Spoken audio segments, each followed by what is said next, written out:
டீரின் Christ ஆண்டவரும் இரட்சகருமாகிய இயேசு கிறிஸ்துவின் நாமத்தினாலே உங்களை நான் வாழ்த்தி ஆசீர்வதிக்கிறேன்.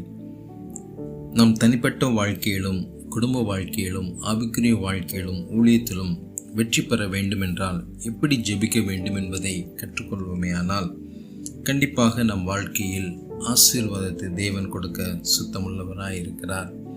வேதம் சொல்கிறது, மத்தேயு 6:6 நீயோ ஜெபம் பண்ணும்போது உன் அறை வீட்டுக்குள் பிரவேசித்து உன் கதவை பூட்டி அந்தரங்கத்தில் இருக்கிற உன் பிதாவை நோக்கி ஜெபம் பண்ணு.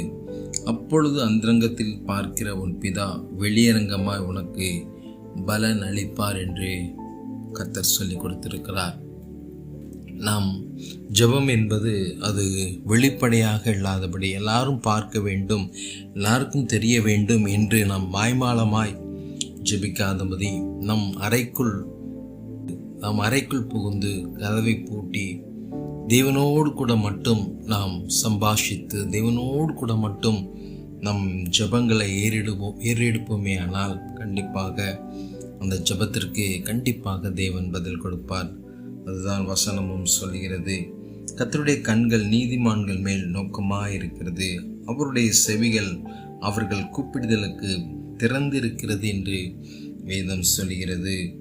ஐசாயா 65:24 பார்க்கிறோம், அவர்கள் கூப்பிடுறதுக்கு முன்னே நான் மறு உத்தரவு கொடுப்பேன், அவர்கள் பேசும்போதே நான் கேட்பேன் என்று கர்த்தர் வாக்கு பண்ணுகிறார். நீங்கள் கர்த்தரோடு கூட தனிப்பட்ட விதத்தில் ஜெபிக்கும்போது இயேசு கிறிஸ்து எப்படி இருட்டோடு எழுந்து ஜெபிக்க போனாரோ, தனித்திருந்து ஜெபித்தாரோ, இதேபோல் நாமும் தனித்திருந்து தேவ சமூகத்தில் நம் காரியங்களை ஒப்பு கொடுப்போமே ஆனால் அந்த ஜெபம் மிகவும் பயனுள்ளதாக இருக்கும், அது மிகவும் ஆசீர்வாதமாய் உள்ளதாக இருக்கும் என்பதில் மாற்றமில்லை. கர்த்தர் அந்த ஜெபத்திற்கு உடனே பதில் கொடுப்பேன் என்று வாக்கு பண்ணுகிறார். கெத்செமனே தோட்டத்தில் பார்க்கிறோம், ஆண்டவராகிய இயேசு கிறிஸ்து தன்னுடைய வியாகுலத்தை வேதனையை கர்த்தரோடு கூட அங்கே பகிர்ந்து கொள்கிறதை பார்க்க முடிகிறது. அதே போல நாம் கண்ணீரோடு கூட ஜெபத்தில் காத்திருப்போமே ஆனால் நம் ஜெபத்திற்கு கர்த்தர் பதில் கொடுப்பார். பேதுருவை பார்க்கிறோம், அவர் தனி வீட்டு அறைக்குள் புகுந்து முழங்கால் படியிட்டு ஜெபம் பண்ணின போது மரித்த தபித்தாலை கர்த்தர் உயிரோடு எழுப்பினார். முழங்கால் படியிட்டு ஜெபிக்க கற்றுக்கொள்ளுங்கள், தனித்திருந்து ஜெபிக்க கற்றுக்கொள்ளுங்கள், மௌனமாயிருந்து ஜெபிக்க கற்றுக்கொள்ளுங்கள். கர்த்தர் உங்கள் ஜெபத்தை கேட்டு வெளியரங்கமாய் உங்களுக்கு பதில் கொடுப்பார். எல்லாரும் ஆச்சரியப்படத்தக்க வகையில் உங்கள் ஜெபங்களுக்கு பதில் கிடைக்கும் என்பதில் மாற்றமில்லை.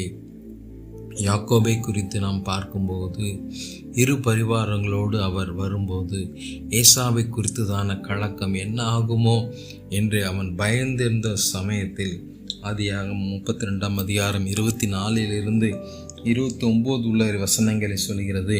அவன் தனித்து இருந்தான், எல்லாரோடையும் இருக்கலையா, அவன் தனித்திருந்து ஆண்டவரோடு ஒரு போராடுகிற குணம் உள்ள ஒரு மனிதனாய் இருக்கிறதை பார்க்க முடிகிறது. ஒரு பர்பஸோடு ஜெபிக்கிற, ஆண்டவரே நீர் என்னை ஆசீர்வதித்தால் ஒழிய நான் உம்மை போக விட மாட்டேன். இந்த யாக்கோபின் ஜெபத்தை நம் வாழ்க்கையில் ஒரு உதாரணமாக நாம் எடுத்துக்கொள்ள வேண்டும். எப்பொழுதும் நாம் போராடி ஜெபிக்கிற ஜெப வீரர்களாய் இருப்போமே ஆனால் பாயிண்டை சொல்லி, கர்த்தருடைய வார்த்தையை சொல்லி, தேவையை சொல்லி நாம் ஜெபிக்கும்போது கண்டிப்பாக அந்த ஜெபத்திற்கு ஆண்டவர் பதில் கொடுப்பார். அங்கே பார்க்கிறோம், உன் பெயர் இனி யாக்கோபு என்று எண்ணப்படாமல் இஸ்ரவேல் என்று எண்ணப்படும் என்று அங்கே கர்த்தர் வாக்கு பண்ணுகிறார். அது மட்டுமல்லாது தேவனோடு மனிதனோடும் போராடி மேற்கொண்டாய் என்று அங்கே தேவன் யாக்கோபை ஆசீர்வதிக்கிறதை பார்க்க முடிகிறது. அதற்கப்புறம் அவர் கானான் தேசத்தில் சந்தோஷமாய் சமாதானமாய் அவரால் வாழ முடிந்தது. ஆம் தேவ பிள்ளைகளே, நம் வாழ்க்கையிலும் போராட்டங்கள், பிரச்சனைகள், நிந்தைகள், அவமானங்கள், வேதனைகள், கண்ணீர்கள், துக்கங்கள், துயரங்கள் எதுவாக இருந்தாலும் பரவாயில்லை, கர்த்தரோடு கூட தனிமையாக இருந்து ஜெபிக்க கற்றுக்கொள்ளுங்கள். மணிக்கணக்காய் தேவ சமூகத்தில் உங்களுடைய கண்ணீரை நீங்கள் சிந்துவீர்களானால் உங்கள் மன பாரத்தை, குமுறலை, வியாகுலத்தை தேவனோடு கூட நீங்கள் பகிர்ந்து கொள்ளும்போது கர்த்தர் உங்கள் ஜெபங்களுக்கு நீங்கள் கேட்டுக்கொள்வதற்கு முன்னமே பதில் அளிப்பேன் என்று கர்த்தர் வாக்கு பண்ணுகிறார். ஒரு நாளும் உங்கள் ஜெபங்கள் வீணாய் போவதில்லை, வெறுமையாய் போவதில்லை. நீங்கள் எதை கேட்கிறீர்களோ அதை பெற்றுக்கொள்வீர்கள் என்று கர்த்தர் சொல்கிறார். உங்களுடைய ஒவ்வொரு ஜெபத்திற்கும் கர்த்தர் பதில் கொடுத்து உங்கள் வாழ்க்கையில் இருக்கிற எல்லா சோர்வான சூழ்நிலைகள், முதல்ல உங்கள் வாழ்க்கையில் இருக்கிற சோர்வான சூழ்நிலைகளை மாற்றுவார். அதுக்கப்புறம் உங்கள் குடும்பத்தில் இருக்கிற பிரச்சனைகளை மாற்றுவார். அதுக்கப்புறம் உங்கள் சமுதாயத்தில் இருக்கிற பிரச்சனைகளை மாற்றுவார். உங்கள் தேசத்தில் இருக்கிற பிரச்சனைகளை கர்த்தரால் மாற்றுவார். அதே போல் உங்களை அநேகருக்கு ஜெப வீரராய் கர்த்தர் எழுந்து நிற்க உதவி செய்வார். கர்த்தரோடு கூட தனிமையாய் இருந்து ஜெபிக்க பழகுங்கள். கர்த்தரோடு கூட இருந்து அதிக நேரம் பேச ஆரம்பியுங்கள். யாருக்கும் தெரியணும்னு அவசியமே கிடையாது. தனிமையாக ஒரு இடத்த செலக்ட் பண்ணுங்கள். அங்கே தேவனோடு கூட பேச ஆரம்பியுங்கள். நீங்கள் தேவனோடு கூட பேசும்போது தேவன் உங்களோடு கூட பேசுகிற அந்த அனுபவத்தை நீங்கள் பெற்றுக்கொள்வீர்கள். ரிமா சந்து ரியாந்தராப்பா, உங்களோட ஆவியில் நீங்கள் உணர ஆரம்பிப்பீங்க, ஆண்டவர் என்னோடு கூட இருக்கிறார் என்ற அந்த உணர்வு, அந்த சந்தோஷம், அந்த மகிழ்ச்சி உங்களை இன்னும் அதிகமாய் வைராக்கியமாய் ஒரு ஜெப வீரராய் அது மாற்றும். நீங்கள் ஜெபிக்கும் போதே, உங்கள் அறை வீட்டுக்குள் நீங்கள் ஜெபிக்கும் போதே அது வெளியரங்கமாய் தேசத்தில் அதன் பலனை பார்க்க ஆரம்பிப்பீர்கள். நீங்கள் செய்த ஜெபத்தின் பலன் அநேகருக்கு அது ஆசீர்வாதமாய் மாறும்.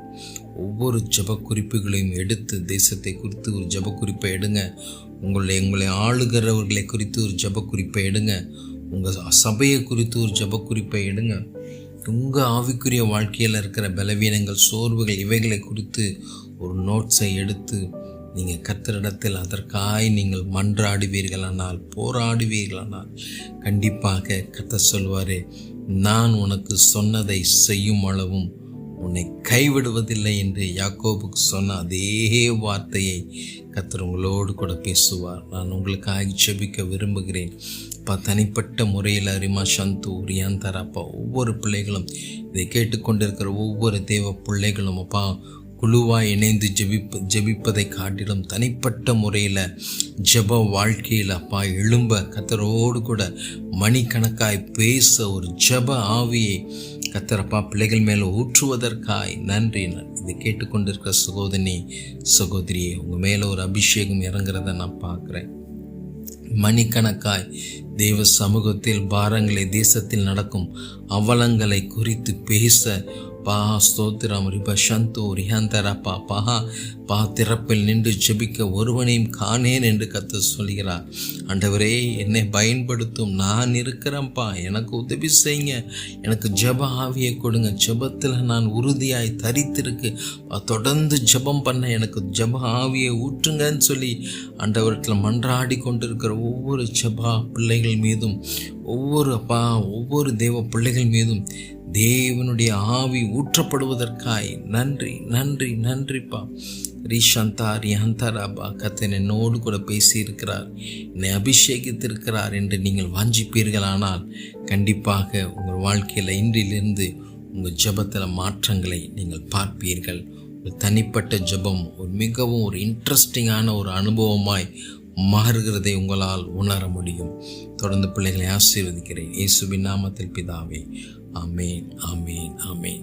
டியர் ஃப்ரெண்ட்ஸ், ஜெபத்தை குறித்து, ஜெபத்தில் இன்னும் அதிகமாய் வளர வேண்டும் என்கிற வாஞ்சை, தாகம் உங்களுக்குள் இருக்குமானால் என்னை தொடர்பு கொள்ளுங்கள். நான் உங்களுக்காக ஜெபித்து உங்கள் வாழ்க்கையில் இருக்க திட்டங்களையும் தரிசனங்களையும் நான் உங்களுக்கு விளக்கி சொல்ல நான் வாஞ்சையாய் ஆவலாய் இருக்கிறேன். I am prophet and pastor P. Benjamin Newton. My mobile number is 8072959858.